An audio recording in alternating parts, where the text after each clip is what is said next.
Welcome to online class on Civil Procedure Code. In this class, we will discuss about plaint. You know, this Order 6 relates to pleadings, a rule of pleadings. What is pleadings? Pleadings is either plaint or written statement. So, we will discuss the detailed provisions as laid down in the Civil Procedure Code in Order 7. How a plaint is to be prepared, then when a plaint is to be returned, when a plaint is to be rejected, and when documents are to be filed along with the plaint. Plaint has not been defined in the Civil Procedure Code, but you should understand the term plaint as per the dictionary meaning. Plaint means the statement of the plaintiff which is filed for institution in writing, which is filed for institution of a suit. That means the statement of claim of the plaintiff in writing filed in the competent court to get relief in a civil dispute is called as plaint. So, how a plaint is to be prepared? You know, Section 26 of the Civil Procedure Code provides a suit is instituted by presenting a plaint or in such other manner as the law prescribed, as the law provides. The facts pleaded in the plaint are to be proved by affidavit, are to be supported by affidavit. In this context, the provisions of Order 7, Rule 1 is very, very important provision. How a plaint is to prepare? As a lawyer,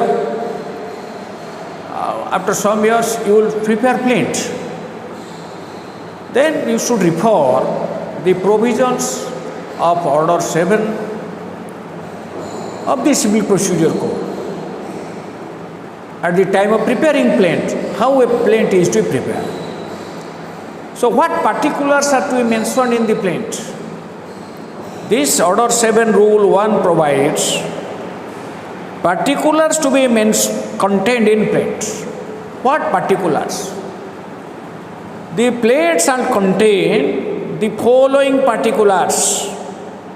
First, the name of the court in which the suit is brought. You know, by presenting a plaint, a suit is instituted. Then, where the suit is to be instituted? In the competent court. First, you should name the court, mention the name of the court in which that plaint is to be presented, it is to be filed. So in the Court of Civil Judge Junior Division, Cuttack, or in the Court of Civil Judge Senior Division. So that is to be mentioned. Name of the court. Every court has a name. A different local court has this local jurisdiction over a particular area. So that the name of that court is relating to the locality where that court is functioning. Suppose Civil Judge Senior Division, Cuttack. Then that court has jurisdiction, local jurisdiction over the Cuttack subdivision. So first particulars, where the plaint is to be presented, the name of the court is to be mentioned in the top, in the Court of Civil Judge Senior Division X or Civil Judge Senior Division Bhubaneswar. That is the name of the court.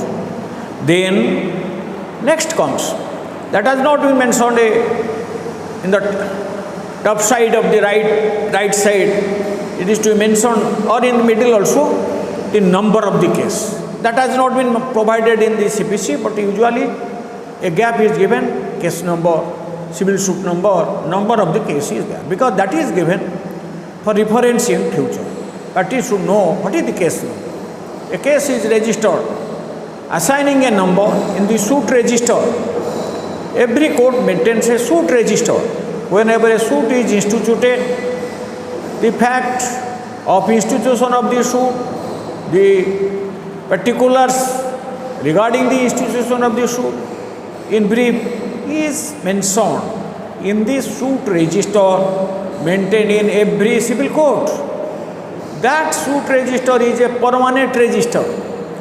There a number is assigned, and that number is to be treated as the case number. So here that particulars is not there, but first the particulars is what is the name of the court. Second, usually the suit number, case number is furnishing a blank. Then thereafter, the person who files the plaint is called plaintiff. Then second particulars is that the name, description and place of residence of the plaintiff. What is name of the plaintiff? Description. What is description? So by mentioning name of somebody, you cannot identify him. So everybody is described, is known by his father's name, or if he is a woman by her husband's name, and then the address.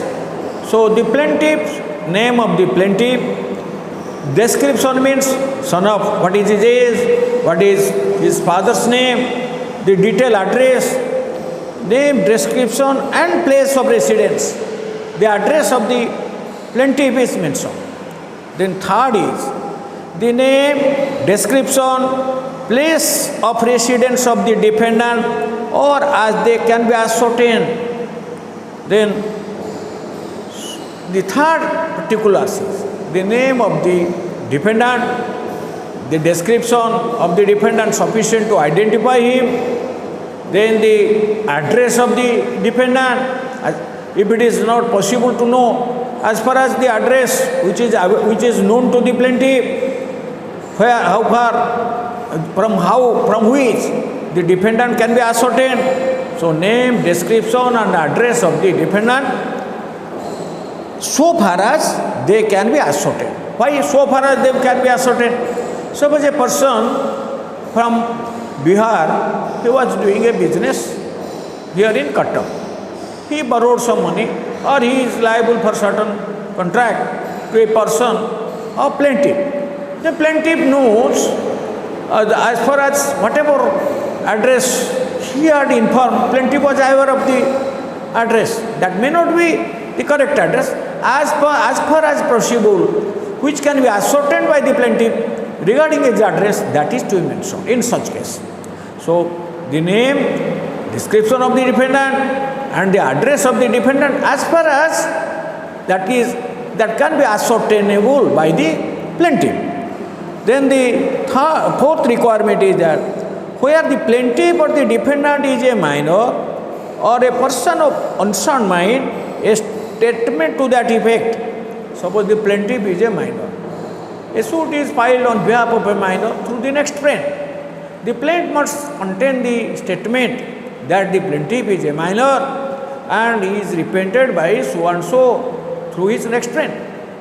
Similarly, if the defendant is a minor, that is to be mentioned, that statement that must be mentioned in the plaint, this along with the statement that he is repented by such and such person through his guardian.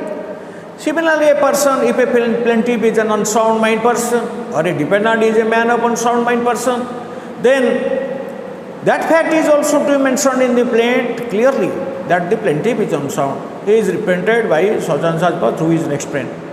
Or the defendant is a unsound mind person and he is repented through his guardian. Then fourth is the fact constituting the cause of action and when it arose. This is very, very important. The facts constituting the cause of action. Facts, not a particular one fact. The facts cause of action has not been defined. Cause of action is not to be understood as because on a particular date somebody interfered in somebody's right, that is the cause of action. No. Cause of action means the bundle of facts which the plaintiff must prove in a suit to get relief. All those facts which must be proved, which must be pleaded, which will enable the court to adjudicate the dispute between the parties. So that's why the facts constituting the cause of action, mark the different, not fact, all facts, bundle of facts, number of facts which constitute the cause of action, for which the person is required to plead in the plaint or to prove to get relief in the suit. Those are cause of action. So the facts showing the cause of action, constituting the cause of action, and when it arose, when the time, when it arose, that is also to be mentioned, because for the purpose of limitation. So every suit is to be filed within the prescribed period of limitation as provided under the Indian Limitation Act. So if a suit is filed beyond the period of limitation, after expiry of the period of limitation, so that will not be entertained. That is bad. So the facts, the constituting the cause of action, and when it arose, those facts are to be mentioned. Then the facts showing that the court has jurisdiction, it is to be mentioned in the plain that the court has jurisdiction. How the court has jurisdiction, those facts are to be mentioned. So suppose a particular land is situated within the local jurisdiction of Cuttack, the plaintiff cannot file a suit in Bhubaneswar. Suppose in respect of a particular land, a suit is filed, then in such case, it must be pleaded in the plaint what? That the particular immovable property situates within the local jurisdiction of the particular court. So that's why that court had local jurisdiction, as jurisdiction, even pecuniary jurisdiction. All such facts are to be mentioned, pleaded in the plaint. Then the relief which the plaintiff claims, as you are aware, plaintiff must claim all his reliefs for which he is entitled. So then in the plaint, all the reliefs which the plaintiff claim, those reliefs must be mentioned in the plaint clearly. Either in alternative relief may be claimed in the plaint also. Whatever relief the plaintiff claims in a suit, those reliefs must be mentioned in the plaint. Where the plaintiff has allowed a set-off or relinquished a portion of his claim, the amount so allowed or relinquished, that should be pleaded. What is set-off? Set-off is always pleaded in a money suit. So if some amount has been, suppose it is a specific ascertained of money, the claim by the plaintiff, the defendant is entitled to get some money and that has been set off. Specifically, it is to be pleaded in the plaint that some amount has been, that means adjusted as set off. And not only that, if the plaintiff has relinquished a part of the claim to bring the suit to the jurisdiction of a particular court, this fact is also to be pleaded in the plaint, because court to bring the money suit within the pecuniary jurisdiction of a particular court, the plaintiff may relinquish a part of the claim.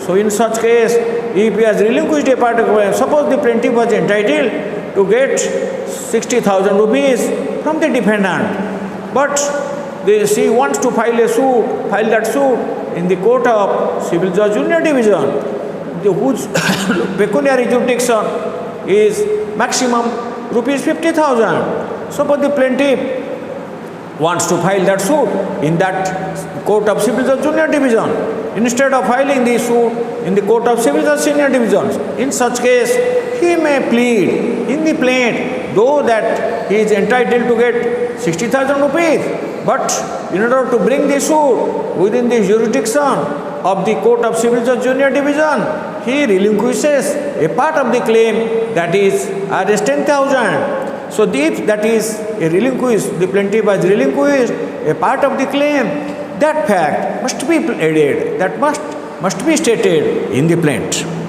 A statement of the value of the subject matter of the suit. So plaintiff is required to show what is the value of the suit. Because on considering that value of the suit, the court entertains the suit and as per the pecuniary jurisdiction. So that's why a statement of the value of the subject matter of the suit for the purpose of jurisdiction.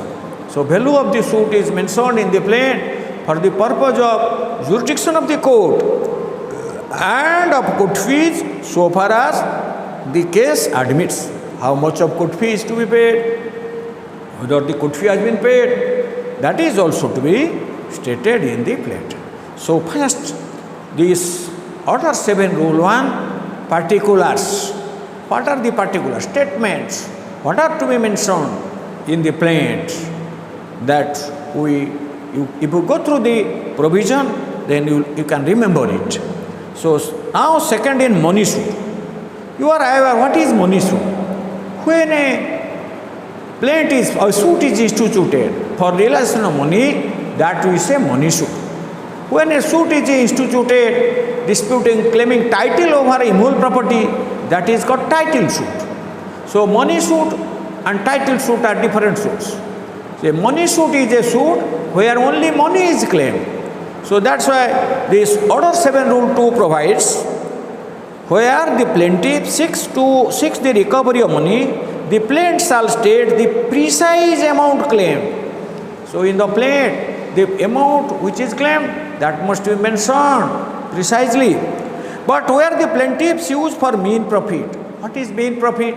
Mean profit has been defined in the Civil Procedure Code. What? Any profit derived by any person due to unauthorized possession of immovable property of another, including interest thereon. So that is called mean profit. Suppose the plaintiff, but where the plaintiff sues for mean profit, where mean profit may be claimed by filing a money suit instead of when there is no dispute regarding title. When the plaintiff files a suit for mean profit or for an amount which will be found due to him on taking unsettled accounts. Unsettled accounts, suppose a person has appointed somebody as his agent, or suppose there is a partnership business, then there is a dispute regarding some claim and that claim has not been settled by giving up accounts. The plaintiff may file a suit for accounts. So when a suit is filed for money profit or for unascertain sum of money, ascertained money's amount is ascertained after the accounts is given. So when a suit for accounts is filed, there unascertained sum of money is claimed. Then and the defendant and any movable in the possession of the defendant. As you know, when a movable property is there in possession of the defendant, a suit can be filed to get recovery possession. So, or in such case, for the movable property in the possession of the defendant, or for debts of which the value he cannot, after exercise reasonable diligence, estimate. Suppose a debt is due, how much amount is due including interest, that cannot be ascertained by the plaintiff in spite of his all diligence, all effort. So in such case, what the plaintiff will mention? The plaintiff shall state approximately the amount or value sued for. So in a money suit, you are not aware that money suit, when a money suit is filed claiming money, the money claim must be mentioned precisely. There may be an occasion, there may be a suit where the plaintiff is not in a position to estimate the actual money which is due. But in such case, when such suits are for suit for mean profit, suit for any unsettled debt, suit for accounts, then in such case he can mention the approximate value of the claim, so that the court can know value of the suit to entertain its jurisdiction. There is an amendment so far as commercial dispute or specified value. So commercial dispute are some dispute which arise out of commercial transaction. For that there is a Commercial Dispute Act that in the 2014-15. For that a separate forum is there, and special courts are created. So here in a commercial dispute, that is special amendment is there. What is case?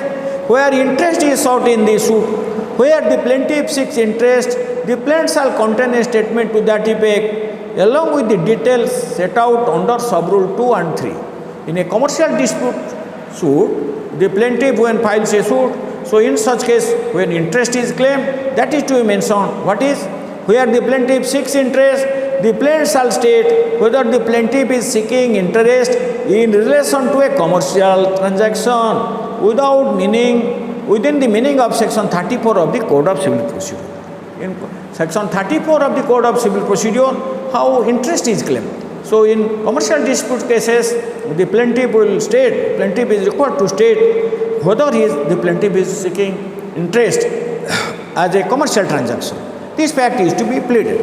If the plaintiff is doing so under the terms of the contract, under an act, in which case the act is to be specified in the plain.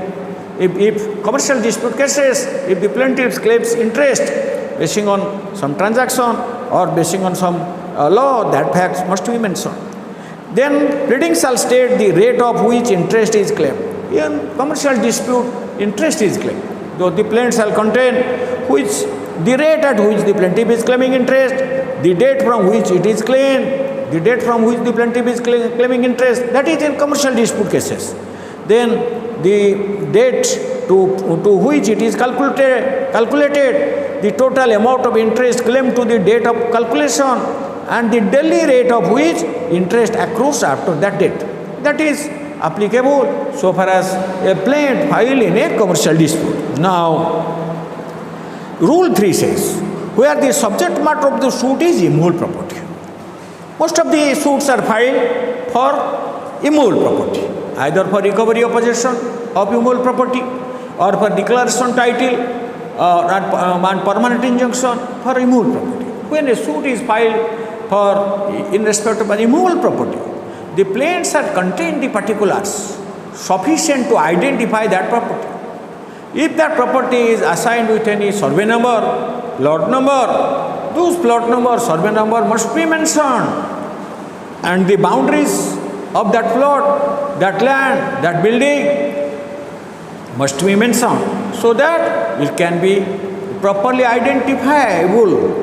Because if a decree is passed, the property, the immovable property must be in identifiable condition. If it cannot be identifiable, then even if a decree is passed, that decree will be a meaningless decree. So that's why provision has been made when a suit is filed for immovable property, that the plaintiffs had contained sufficient particulars for proper identification of that property. What it provides? Where the subject matter of the suit is immovable property, where the subject matter of the suit is immovable property, the plaintiff shall contain, what contain? A description of the property sufficient in it to identify it. The plaintiff shall contain a statement sufficient to identify it, and in case of such property can be identified by boundaries or numbers in a record of settlement. If that property can be identifiable by boundaries or number in a record of the settlement or survey, the plaintiff shall specify such boundaries or numbers. I know that in many cases simply khata number is mentioned. This khata is this land. So khata number never identifies the immovable property.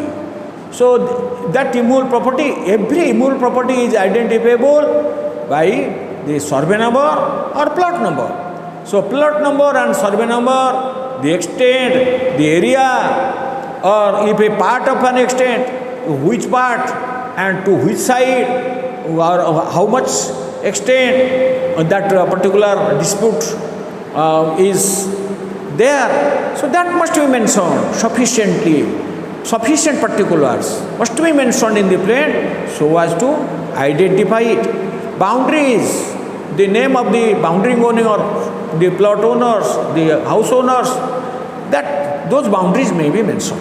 The purpose is when a suit is filed in respect of immovable property, then description, that property must be described in such a manner so that it can be properly identifiable. Suppose the property is not identifiable, if a decree is passed, that cannot be executed. So that's why such a provision is there. Now, this rule 4 says, when plaintiffs use a representative, as you know, representative suit means a suit is filed on behalf of numerous person against numerous person. The person who files a suit, he has interest and other persons has the interest. So he represents the other persons and file a suit, or even against other persons in a representative character. So in such case, this fact must be mentioned clearly in the plaint whether the suit is filed in the representative capacity, and that suit must, the plaint must contain that the provisions of law have been complied. What it says, where the plaintiffs use in a representative character, so the plaint shall show not only that he has an actual interest, actual existing interest, the person has actually existing interest in the subject matter, but that he has taken the steps, if necessary, to enable him to institute a suit concerning it. He has taken the step to entertain the or to bring the suit called upon. So that is to enable him to institute a suit concerning it. So these particulars must be mentioned in the plaint, that when a suit is filed in a representative character, that not only he has interest, others have interest, and he has taken all steps necessary to enable him to institute a suit concerning it. Now rule 5, defendant's interest and liability to be shown.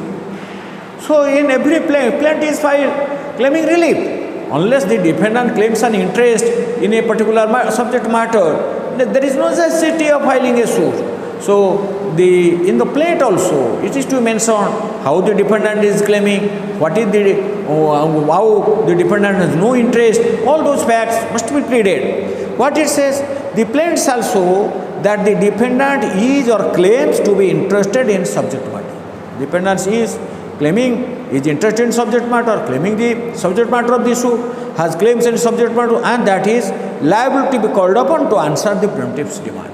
That he is to be called upon to answer the plaintiff's demand that he has no interest, he should be evicted, or he is, in the case when permanent injunction is to be, that he is to be, injunction order will be sued against him.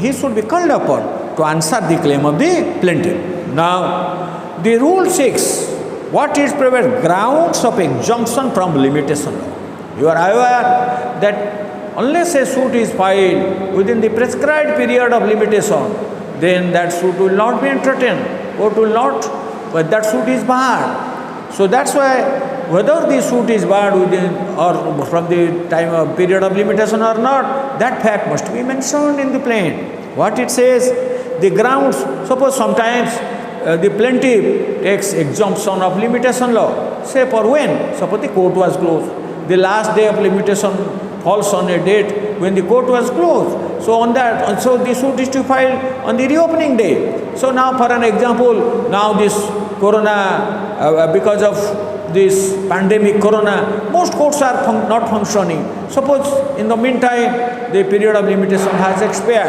After opening of the court, the plaintiff files a suit. He must mention that this, because he is entitled to get exemption from limitation law, as the court was closed for 3 to 4 months because of corona pandemic.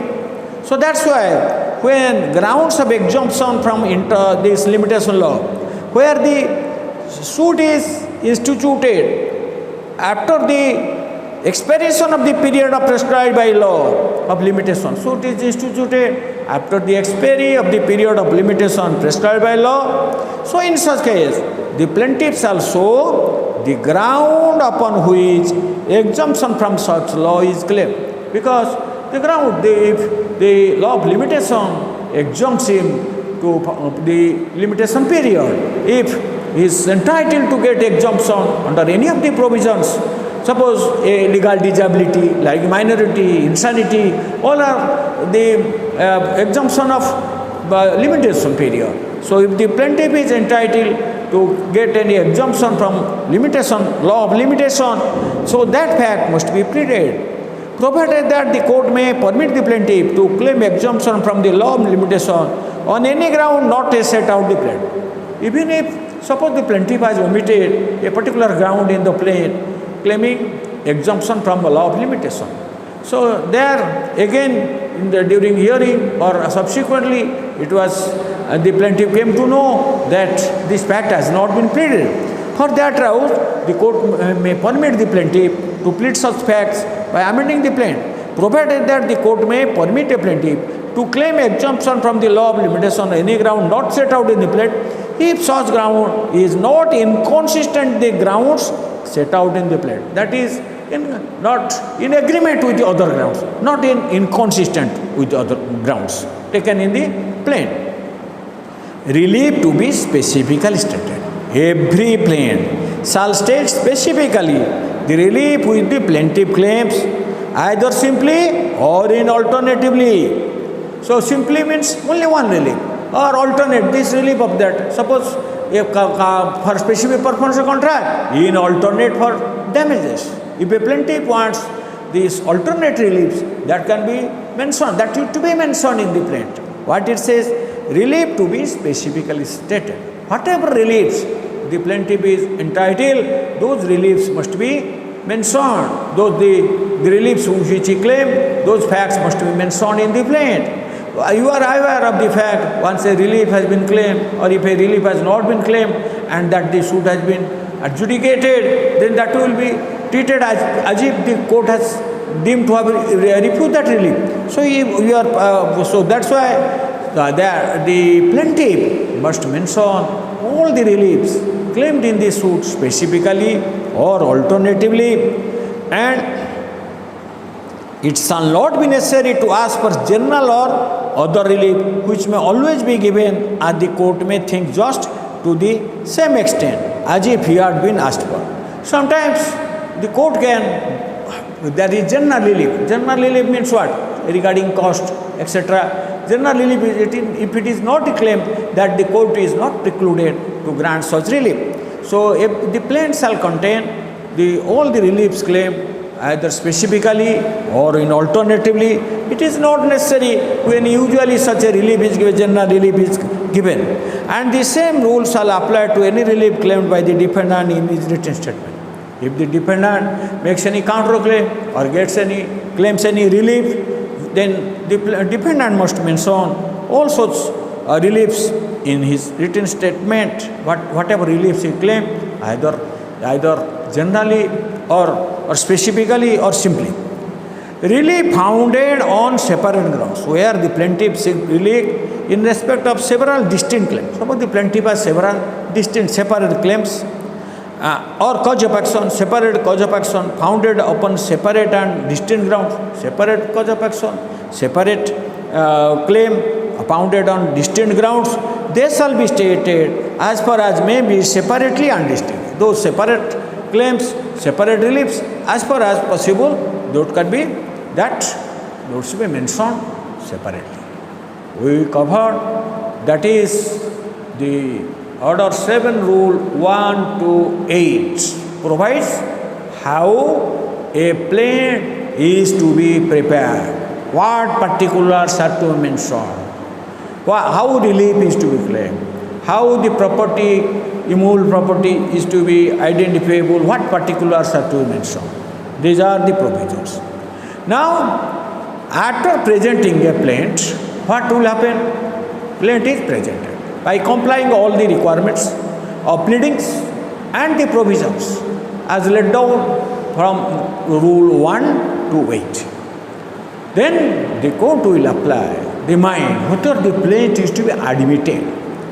This Rule 9 says, procedure on admitting plaint, where the court orders that the summons be served on the defendant in the manner provided in Rule 9 of Order 5. It will direct the plaintiff to present as many copies of the plain on plain paper as there are defendants within 7 days from the date of such order, along with the requisite fee for serving of summons on the defendants. So, when a suit is that plaintiff is admitted, when court finds that the plaintiff is in order, court has jurisdiction, then the required court fee has been paid, the suit is not barred by the limitation, then the plaintiff is to be admitted. Thereafter, on admitting the plaintiff, the first duty is court will pass an order that the plaintiff is admitted, the plaintiff is to be directed by the court to file as many copies of the plaintiff in plain paper as per the numbers of the defendant. Suppose there are 5 defendants, 5 copies of the plaintiff in plain paper are to be filed. Not only that, along with the requisite fee for issue of summons, so requisite fee for service of summons on the defendant. This is Order 7 Rule 9. What it provides? That after admitting the plaintiff, then the court will pass order directing the plaintiff to file as many number of copies of the plaintiff in plain paper as many as numbers are there for the defendants within 7 days. Limit is there. Within 7 days this is to be